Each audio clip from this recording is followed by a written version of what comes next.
Fun. Hey everyone, this is Andrew Berman coming to you from the NMP studio, coming to you for another Mortgage Leadership Outlook. It's my studio, it's my basement, let's call it what it is. But I'm here with my good buddy, Joe Langner, who is the president of Reverse Revision. He is a mortgage tech, let's call him a demigod, because listen, you've had almost 2 decades in mortgage tech. Yeah. Work with some of the biggest brands, in mortgage technology. And we're going to go into a little bit about that. I want to talk about, your time at Ellie Mae, talk a little bit about your mentors. But let's talk about actually the history of Joe. So here you are, University of California. You were going for mortgage banking? No, absolutely not. Tell us a little bit about you. From your LinkedIn profile, it says you were going University of California for genetics. Yeah. Right. Yeah. So talk to us. My mom's a nurse. My mom's a nurse. I have 3 other brothers. They all kind of went the business route, and I thought, hey, I'm different. So I wanted to get into. I've always been a kind of a sales person. I worked through high school and so forth, in Jumco and things like that. But I kind of wanted to get into pharmaceutical sales, and in pharmaceutical sales, you need to have that strong, understanding of the benefits and risks associated with it. So I actually studied biochem or molecular genetics. So I was back in the day, they were splicing genes, things that they teach the kids in high school these days. But at that time, it was college stuff. So I did that for 4 years, and then from there, I went to Dun & Bradstreet, of all companies, which is a global business information company. And I'll be honest, that's where I learned most of what I know about business, through working with thousands of major and minor customers, understanding their process, their flow, and so forth. I kind of started as a customer support rep, and after 17 years, I was reporting to the chairman of the board and running a business unit. So it was a fun ride. Fantastic. So then here you are working at Dun & Bradstreet. How did you get sucked into the mortgage business? Yeah, well, it wasn't mortgage as much as it was where technology was going. At Dun & Bradstreet, my last few years, I invented a product and brought a service to the market called Dun & Bradstreet Small Business Solutions. And I partnered with Intuit, who had about 3.5 to 4 million companies using QuickBooks.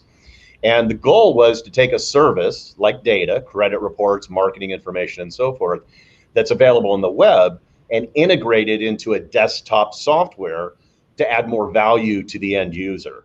And that was pretty exciting. I worked with Intuit, I worked with American Express, and other companies to bring that product to market. And so when it kind of came time that I was looking to move on to another opportunity in my life, I kind of researched the market. And at that time, Sig Anderman and Ellie Mae were doing some pretty interesting things in the market, where they took services, the ePass network of credit and title and flood and all those, and they integrated into their desktop software. At the time, it was Contour and Genesis. And it just proved out the model that you can improve efficiency and accuracy through, system to system connections. And then, from there, we came out with Encompass. We took the company public, and, it's been a pretty big success story for that product and that offering. And where others have also followed, with Ellie Mae's leadership in some of those areas, to do similar, approaches to the market. And again, we're starting to see more and more of that in the space. But yeah, it was a lot of fun. My 9 or so years there, bringing Encompass to market and watching the company grow and mature and ultimately go public. Yeah. So how's it working with Sig? Oh, Sig's a great guy.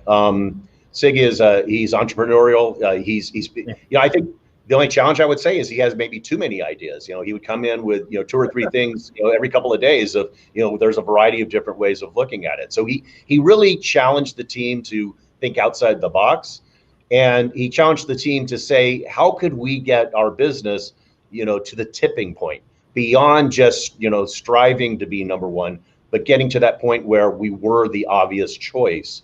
In concert with Sig's leadership and Jonathan Core and the product team and Lehman Hu, the head of technology at the time, we did some pretty innovative things. It was a lot of fun, and it was we were maybe number 2 when I joined because we bought Contour and Genesis. Yeah. But we came out with Encompass, and over time we sunsetted both of those products, migrated all those customers over, and also did a pretty good job of bringing in new clients who are using other applications. So so pretty interesting times of transformation in the technology space. So, by the way, here we just came out of Rosh Hashanah. The honey that I used was Sig's honey. Oh, did you get? Oh, you got a bottle of his honey. That's awesome. Yeah, I thought that was it's been sitting there actually, and I said, all right, saving it for a special occasion, and since he's retired, I thought this was actually a great special occasion actually to use it. So thank you, Sig, appreciate it. He's a wonderful man. He has a ranch up in a little north of San Francisco area, and he decided to get into beekeeping, and for a few years there he was sending out his honey, and it never goes bad. So it's a great thing as a long-standing gift. So now, who would you say are your mentors actually, in business? Would you consider like Sig one of your mentors? Yeah, absolutely. I have a variety of them. A couple of folks that I work with at Dun & Bradstreet, my former boss, Mike Baldwin, and my former peer, Mike Archer, both really, excellent leaders, help me understand the value of connections and really looking at, how we fit all of our individual employees into the big picture of what we're trying to get accomplished as a business, and really understanding, that fit. In the mortgage world, God, when I came to mortgage, I didn't know a lot about mortgage. I'll be honest with you. I knew technology and buying cycles and dealing with, organizations that were $1 billion and 1,500, salespeople and those types of things. But I really needed to learn the mortgage industry. So a lot of my mentors in that space were actually my customers. And they helped educate me on what worked, what didn't work, where they're going, why they're going, where they're going. Inside of Ellie, Jonathan and I worked really closely together. He's a really smart guy, has done an excellent job. I think my earliest couple of weeks there, I went into Jonathan's office and say, hey, could you kind of tell me what we do? Because we have all these different products. We're focused on this and that, And so we kind of grabbed his whiteboard and we created what I called a circle of life, the life of a loan, from prospecting all the way to, from Main Street all the way to Wall Street. And that really helped me understand where the different pain points were and where technology fits and where there's gaps. And then, what you try and do when you're positioning solutions is to find out what the pain points are with your customers, what's causing them grief, what's causing our customers' problems, the relationship they have with the borrower and so forth. And that was, obviously extremely helpful from an educational standpoint. Then I think the last piece that was, again, I'm not necessarily saying an individual mentor, but just a practice is, the trade shows that we go to, the organizations, MBA, NIRMLA for the reverse mortgage organization, Mortgage Tech. It's a great opportunity to network with folks and to understand what's working, what's not working, where they are going. And, again, that collaboration, I always say it takes a village to do a mortgage, because it's not really just the technology or just the loan officer. It's the production team, it's the credit companies, the title, the flood, the fraud, the secondary, it's the accounting systems. It's all these different pieces that need to really work together. And so understanding how those work helps us and helps me as an individual see what we need to do with our product to, elevate it to the point where we'll be able to, to work with those other businesses in a seamless manner. And so it's what's driving a lot of the decisions we've been making for the last few months here, as far as the direction we want to go with our business. So now, do you feel like that almost that that I guess willing to show your vulnerability? It sounds like it helped you actually when you first got in this business. Like where customers were like, "Come here, Joe. Let me show you the ropes. Let me show you."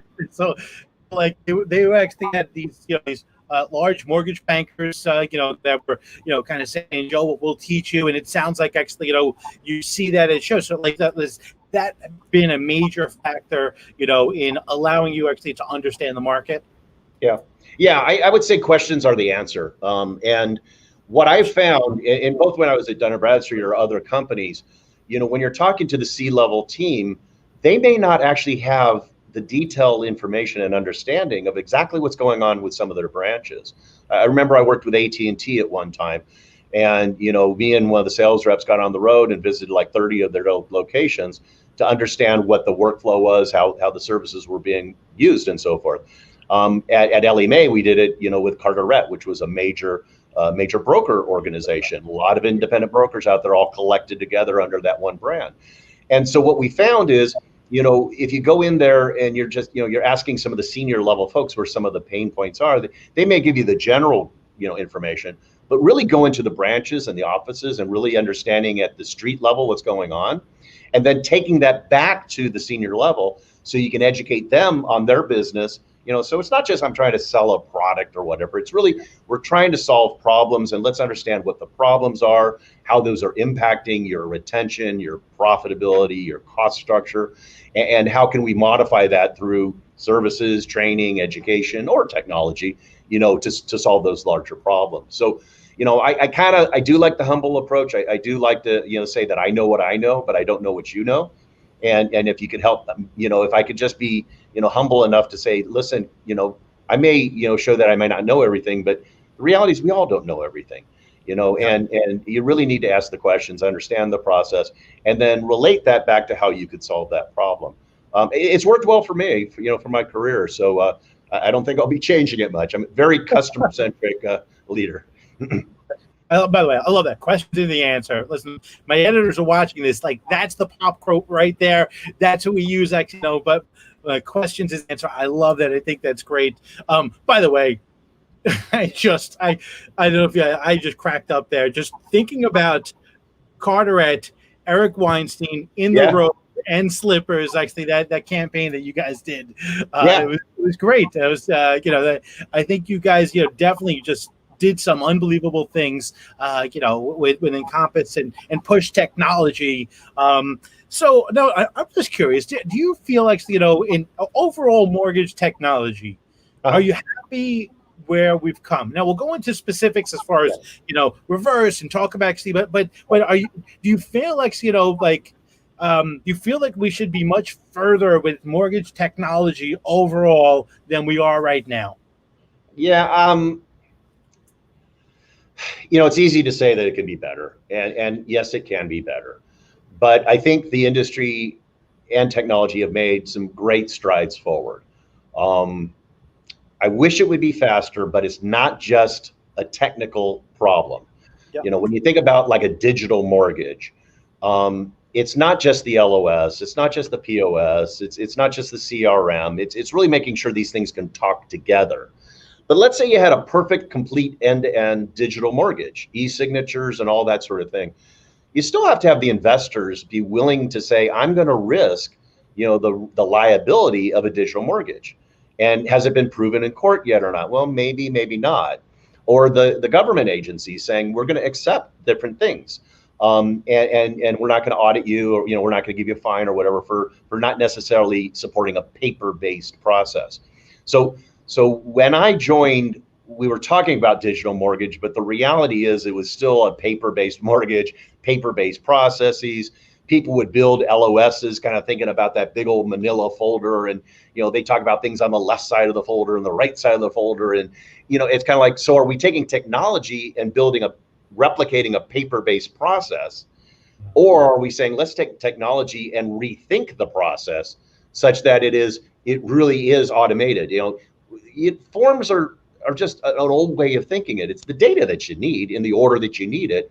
And we're moving much faster in that arena. So you look at the digital mortgage with, players like Blue Sage, my former LOS company I worked at, Blend, Roostify, these companies who are taking modern technology and making it easier to the point that a consumer can do a lot of the work that a loan officer used to do, non-value added work, ordering services and automating those processes, and getting disclosures immediately out, and e-signatures and all that. We made some really good progress in that arena, and it's going to lead to bigger things. It's going to lead to leveraging artificial intelligence and other things that are going to take costs out of the process and increase customer satisfaction.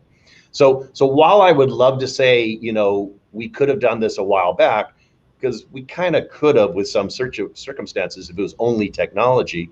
Again, it takes a village. It's all of us working together, from the investors willing to take the risk, the government willing to acknowledge it and push and support things that are more automated, as well as the technology providers and the tech providers building their tools, not just to be a standalone product, but to work, through an API or other connection with other systems.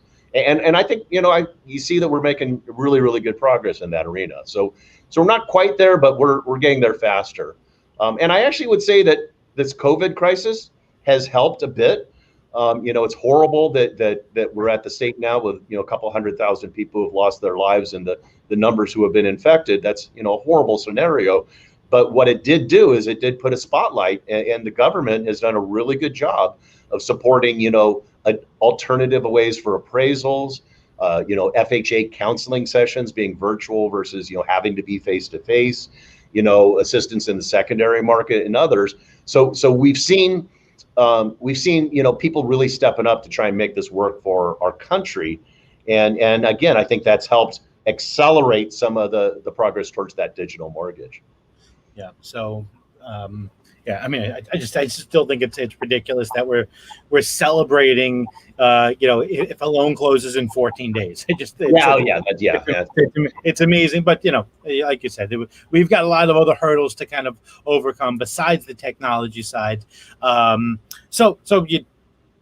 of the reasons why we actually started this show, why we started this series, Mortgage Leadership Outlook, is to meet with great leaders like you and talk about, like how our organizations are dealing with COVID-19, the messaging that we're putting out there to the industry. So I just love your story. So here you are, actually, month one, you just signed on as president of Reverse Vision, and damn, we're ripped out of your office. Everyone's ripped out of your office, and we go to a work from home. So talk to us a little bit about actually your first month, actually, at Reverse. Yeah. By the way, did you get a chance to spend any time in your office? Yeah. So I started first, or I guess it was the first week of March, and I think I was there a week, and then we saw all the rumblings of what was going to go on and what was going on with the virus. And I think the next Thursday, so I was a week and a couple of days, that next Thursday, we basically assessed the situation. And then Friday, then made the announcement. And then Friday, that next day, everyone was working from home. So the first thing, was, can we do this? All software companies generally have to have a business continuity strategy. So if, there's a bomb or if there's a fire or what have you, and you can't get into the office, can you still conduct business? And the product that we sell is, it's a critical component to our customers. I mean, if they can't get in and do a loan, they can't do business. And so all of our systems are, set up from a product standpoint, in great data centers with redundancy and backup. And all the tools that the company uses, we've consciously chosen to use web-based solutions. So our CRM, our customer support ticketing system, our development ticketing system, all of that is virtual, our accounting platform and everything. So we basically, I came in, talked to our CTO about, business continuity and how hard would it be if we had to send everybody home. And he said, not a problem at all. And, you flip the switch, boom, people just didn't come in. And we're all working from home.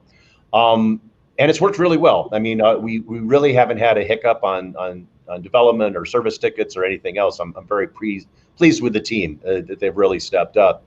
The thing that was a little bit of an awareness building for me, though, was stress levels. There's a lot going on in 2020. It's not just, mortgage 24 hours a day and virus, 24 hours a day. It's our political environment, the race relations, educating our children, whether they're in college across the country or they're going to preschool. And, one of the folks at home, the husband or wife or spouse or what have you, all of a sudden had this additional responsibility, which, made it difficult. So there's really understanding of the people, the team here, and our number one asset is our team members. It's, what makes a company are the people, beyond anything else. And so we really need to make sure we're consciously aware of some of those stressors, what we can do about it, how we can manage the work, and set, reasonable expectations for goal attainment and so forth. I think our team is probably working more now than they did when they were in the office, because they're always there. You know, they walk back that computer, or they get an email or a text or whatever. So you know, when it comes to work habits and dedication to the job, it's beyond reproach. I'm really pleased with the team. But when it comes to stress levels, it's pretty high.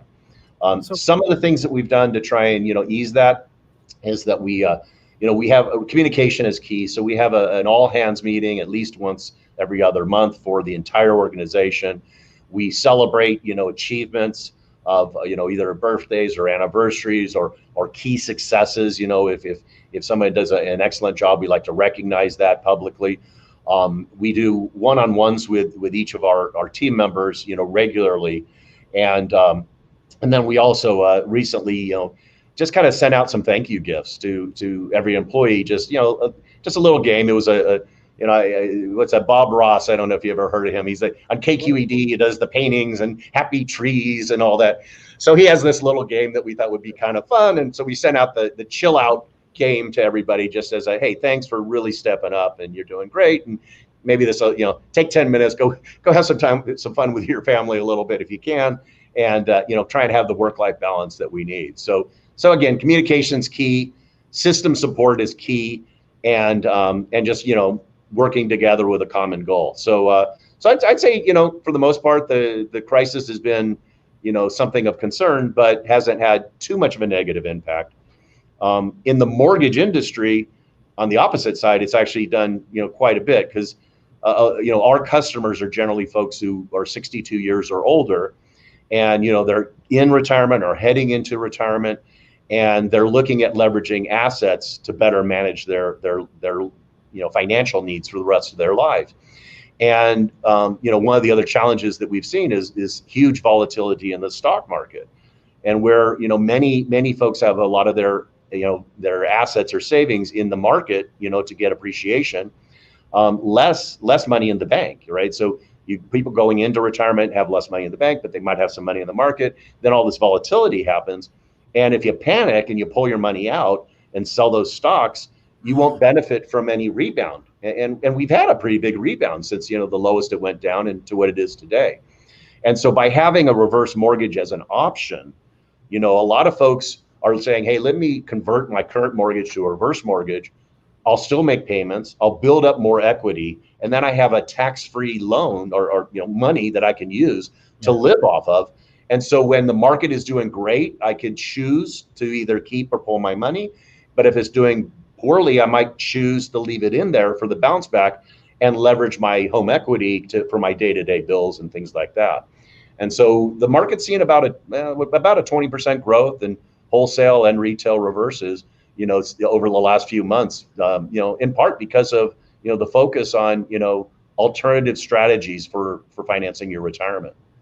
Yeah, and listen, one of the things that I always say, so the biggest risk in retirement, it's not healthcare, it's not inflation, it's not deflation, it's longevity. Yeah. And that's one of the things that actually the reverse mortgage is able to address is this longevity. I mean, if you look at, you know, the ability to collect lifetime income, you know, from a reverse mortgage, you know, is it's one of the great things about it. I mean, there's a lot of other things. So and let's talk a little bit about this. Like, and I so we're gonna pull up. I got a question here from Joel Berman.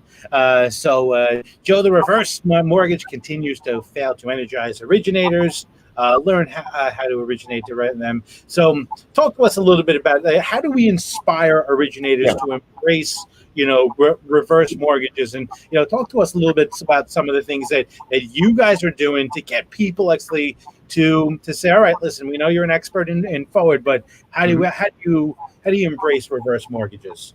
Right. So some of this is kind of like a C-level conversation with those lenders and their lending strategy, as far as what products do they want to have available to their customers, and, you know, through their loan officers or through other means, through wholesale or what have you. And reverse isn't for everyone. Okay, it's not always the solution. It is a solution amongst other financial solutions that the person could have. But again, because of the market volatility and what's going on in today's market, we're finding more financial planners recommending that the consumer look at a reverse as an option. And financial planners typically don't sell reverse mortgages, so they're referral sources for many of our customers. So there's opportunities that are out there. So I think the first thing I would say is the market worth investing, effort in to go after it. And in 2017, Stratmore did a research project looking at all the mortgages that were originated, and they found that 18% of all mortgages that were closed were done to folks who were, in the reverse space, around 60 years or older. And then they went back and they talked to those folks, and the vast majority, if not 100% of them, never were talked to about a reverse as an option. So, Wow. so 1.4 million loans done, and about 50,000 reverses were done. And the question is why? Well, part of it, I think, is reputation. I think, in the early days of reverse, the rules were more flexible. There was some opportunity for I guess I could say greed, or really just focusing on a segment that was having difficult financial times to solve a problem, versus using it as a strategic instrument for financial planning. If you, as a comparison, one of the leaders in our industry, who's the CEO of Longbridge Financial, Chris Meyer, just put out an article talking about the European market. And in the UK, what they found is, of the people who were 55 and older, that's how they delineate it. One is they don't call it a reverse mortgage; they call it an equity release product. So it's called something different. It's considered a reverse mortgage, right? Exactly. It's a better name, possibly, right? Or as we said earlier, a retirement mortgage. Maybe I love that. Name, right? Yeah. An equity release. I mean, I guess it's somewhat describing what is reverse mortgage. I have no clue what that is, but it's a retirement mortgage. That's what it is. You don't call life insurance death insurance, but we're insuring against death. So it all makes sense. So how do we rebrand?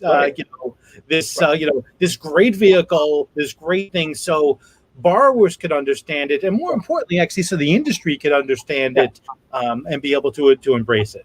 Right. Yeah. And so the fact I was going to recall from Chris's article was he found that 35% of all mortgages done to 55 or older in the UK did an equity release, or quote unquote a reverse mortgage, versus ours, which is less than 1%. And so when you look at that, positioning, marketing, distribution, including it in the portfolio of options, that's what they do in that market, versus it's a completely separate group. You send a lead over to somebody, maybe they talk about it or not. If I'm a loan officer, I want to manage my own destination. I want to work with my customers. I want to have customers for life. I want to get that first-time home buyer, and then that HELOC when they want to, do an add-on, or refinances as the rates go down. Well, I also should have a solution for when they're getting, in their older years, 62s or so, as an option, again, a reverse option, to really have a complete portfolio that I can have with my customer.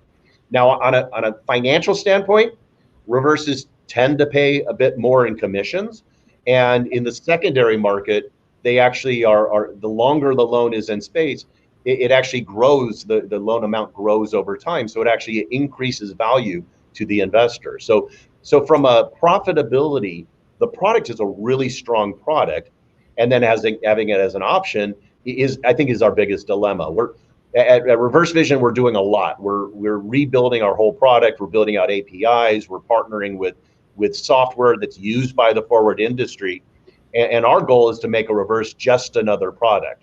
So today, if you're a loan officer and you're using a Mortgage Coach or Simple Nexus or an Ellie Mae or what have you, you don't really have the option to talk reverse. You don't have pricing, you don't have the products, you don't have anything. We could put all that into those systems, so then when you do come up with a consumer that meets that criteria, it's another option. So what's the reason to do it? It's a huge and growing marketplace. It's an underserved marketplace. We've seen really much better penetration in other parts of the world through maybe alternative marketing and positioning. And I really do see this as a sales and marketing challenge. Technology is to make sure these tools work together, and then sales and marketing to really make sure that we're at least having the conversations. So now do you see it actually where, let's say the borrower goes to their the embedded POS solution, and so it's not just purchase refi, but purchase refi reverse. Purchase, refi, construction, HELOC, government, reverse. I mean, there's, depending upon the profile. Now what's going to happen with technology is over time, because these newer technology approaches are digital data, you can start to apply, artificial intelligence or machine learning based on the attributes of the consumer or the behavior they've done. So rather than just throwing everything against the wall, you can say, based on your profile and your experience and what we know about you, these might be the best products for you. And, in the case, if they're in the, in the early 60s, that probably would be positioned. Whereas if they're younger than that, you'd never position it because it's not applicable. So it's leveraging technology to position it at the right time. And again, I see our technology evolving to that point. And I'd love to see a reverse position, just like, in a Blend or a Roostify or what have you, just like a standard forward mortgage. It's just another loan, right? So you can do that. It's a slightly different calculation. There's slightly different, criteria. You're not necessarily looking at credit risk as much as you are just making sure they can pay their property tax and their insurance. And you're looking at the appraisal, the value, because the property valuation is going to determine, the money that you can pull out. So there's slightly different things, but, you're still managing conditions and underwriting and doing all the same type of work you would with a traditional mortgage. So it really can be just another product. So for mortgage lenders, obviously property values is probably the biggest risk. What are some other risks that lenders have, when incorporating reverse mortgage into their portfolio? Yeah, well, some of those risks have gone away. In the early days, and part of the reason why I think there's a bit of a stigma with the reverses is, at the early days of the product being in the market, you could, take all the money out immediately. And there wasn't necessarily that underwriting rigor to make sure that the consumer would pay property taxes and insurance, right? And so then when that happened and the consumer got all the money and they didn't financially manage it and they ran out and then they didn't pay property taxes and so forth, then you had some, negative articles. But you would have had that with any mortgage. If you don't pay your taxes, it is what it is. But, I think it was a little bit more of the concern in the early days. So now things have changed quite a bit. There's private loan products, there's FHA guaranteed products, there's products where you can get money out at a certain, per month, an annuity, so to speak. And there's controls on how much equity you can pull out. So, you won't get into a risky perspective. And the underwriting, the analysis that's done is to really make sure you can pay those bills and that it's clearly articulated to the consumer what their obligations are. So I think some of it is communication and education, but some of the regulatory changes that have gone on have really made it a much less risky, account. And so from a risk standpoint, I would say, it's not as high. From a margin standpoint, they can be very profitable. But from a sales perspective, there's some technology that's needed and there's some education that's needed, in order to be, very, very successful in this space. Yeah. So, and do seniors want technology? I mean, and I shouldn't say this. Obviously, everyone wants technology, but here we have we're trying to do anything we can to kind of court the millennials on the forward side. Are seniors demanding more technology? Are they looking for a better digital experience? Do they want to be able to submit their docs through their phone? Yeah. So I wouldn't say that seniors are demanding technology. What I would say is we all have certain expectations, ever since the iPhone and being able to do what you can do, having a computer in your pocket, and we're just getting all much more comfortable for it. There's a couple of studies that I like to look at. One of them was done by Fiserv, and they analyzed, of all mortgages, what percentage started on a mobile or a web device. Not necessarily, I'm applying, but checking rates and engaging with a lender. And a little bit more than half of all loans started, from the consumer doing their own research and going into, digital, whether it's mobile or a computer that you're logging into, to better understand that. And so if half of our prospects are starting on the web, you need to think about how do you incorporate that into your selling processes. Corporate Executive Board did a global study on all business-to-business transactions and found that 60% of the decision is done before they even talk to the vendor. So we're all leveraging, whether you're young or old, we're all leveraging Yelp and other things that are going to help us understand the risk, the components, what the opportunities are. So we're more educated going into the process. Conversations I've had with loan officers in the reverse space is that what they're saying is in the past, you really had to spoon feed everything to the consumer, that they were really not very technically savvy, and you really needed to find ways to overcome that. But over the last couple of years, you're seeing more and more adoption of these tools. So rather than saying I'm demanding it, it's like, if you have it, boy, does that make my life easier. Yeah. Oh, you can send me an email. Oh, I'm logging in and I'm doing an application, and you could shadow me. You can log in and see exactly the same screen. And instead of just a chat, you're talking to me on the phone, and maybe even control the technology. So the consumer sitting there watching it get filled out while you're doing it. Those are things that are really engaging you with the customer and the experience that's differentiating you from others. So I think we all want to be handheld. And I don't think we care so much if that's a virtual experience versus a face-to-face experience. And we all want everything done yesterday. And so what we found is by leveraging technology, you really are speeding up the processes, you're reducing risk. And it's kind of like when I call customer service, I'm not calling them because I want to wait on hold. I'm calling them because I want a problem solved. And I just want it solved now. I don't want to wait. I don't want to, so speed and execution is a huge customer satisfier. And then I think the last piece is we're all just one click away from the competition. And so, if I can't have that real-time connection and communication and encourage my customers to utilize this, they win and we win, as far as the overall customer journey in getting a mortgage. I agree. Speed and efficiency. I think that's super important for anything. But I think actually anything we're dealing with. So can you explain to us what a reverse mortgage is in German or Italian? Yeah, buona mattina. Yeah, basically what a reverse mortgage is you look at the equity. It sounds like English to me. Yeah. I don't want to.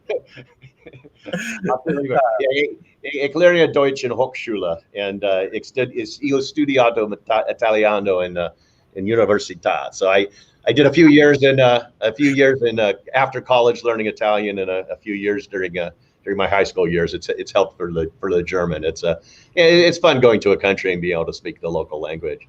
But in English, if you don't mind, a reverse mortgage is basically saying, hey, I have a home. I'm of age. I have to be 62 years or older. So, you might talk to people as they're getting to that, but they need to be 62 if it's an FHA guaranteed HECM loan. And basically you take about 60% of the value of that equity. So if they have $1 million in value, they might be able to borrow up to maybe 600,000. So you're not taking all the equity out of the home, and it's a mortgage. And so you process the paperwork, and all of a sudden you have a mortgage where you can pull money off. You can use that money in a draw situation to live off of, or not. You can use it when you need it, and it's not taxable. So that's a nice benefit. And you can continue to make a mortgage payment. And a lot of people start off as, they have a traditional mortgage. They're making, a couple $1,000 a month or whatever it is. And you can continue to do that. And as you do, all that does is increases the equity in your home. And so it increases your buying power. So you're kind of giving your money to yourself, so to speak, as you grow that. And so it's a great insurance policy to have the dollars if you need them. Now, It's a mortgage. So if you pass away, or when you pass away, if you're still in your home, and again, the majority of us want to live in our homes as long as we possibly can. And so it allows you to do that. It allows you to not have to make a house payment. So you have a lot of different cash flow situation, which is great. You don't, it's the only mortgage you have. So when you go through the process, you pay off your first, and you now have a reverse. And you continue to make payments if you choose to. But if you don't, then you don't need to make payments, which is a huge benefit as well. So you can, it's a lot more flexible. Now when you pass away, the home is still, it's owned, so to speak, by the original, owner, the person who did the mortgage, with their investor, how that works. And they could sell the loan, they can sell the home, and they could, cash out whatever the last equity is, and the part of the equity goes to pay off the reverse mortgage, and then the rest is profit to the heirs or whoever else would have it. Or if, let's say, down the road you say, I this isn't working for me, I want to do something different. You can always refinance out of it, just like any other mortgage. So it's a great tool, but it's not a binding tool. It's not like the bank owns your home and you're going to kick people out if they don't, do what they need to do. I mean, you got to follow the same guidelines of insurance and property, but it's pretty straightforward, and it's a pretty secure and safe approach to financing your retirement. Yeah, I agree. It's definitely it's come so far from where it was. Yeah. And I think there's so much more adoption, to see actually financial planners talking about it, and understanding actually the power of this great tool. And especially, I mean, now as we see, potentially some battered retirement assets, and values gone up significantly. Man, yeah. This is just such a great time. So listen, we've learned a lot. We've learned actually, first off, questions is the answer here. Bob Ross has a game, which I'm going to be like, as I'm wrapping this up right now, just so I can go to Amazon to buy that game. The fact actually that we're only doing 1% of the mortgages here for reverse mortgages. Over in the UK, they changed the name a little bit. They're doing 35%, which is just blows my mind. 35% of the eligible people, so those who are 55 or over. Yeah, but it's a huge difference. I mean, it's significantly more successful in part, through education and positioning. Yeah, education, calling it equity release. I get what that means. It makes sense. A reverse mortgage. I mean, or retirement mortgage. yeah. So yeah, retirement mortgage. So listen, great. Thank you so much for joining us, Joe. Really, really appreciate it. Always great to spend time with you. Thanks a lot, Andrew. Great to see you too. Have a great rest of your day. All right, stick around while I walk everyone out. Everyone, thank you so much for joining us for another Mortgage Leadership Outlook, where we go live with amazing leaders like my buddy here, Joe. Thank you for joining us on this beautiful Wednesday at 4 p.m. East Coast time, and California time is 1 o'clock. We come to you every week on Wednesday, so we will see you next week. Have a great day and stay safe, everyone.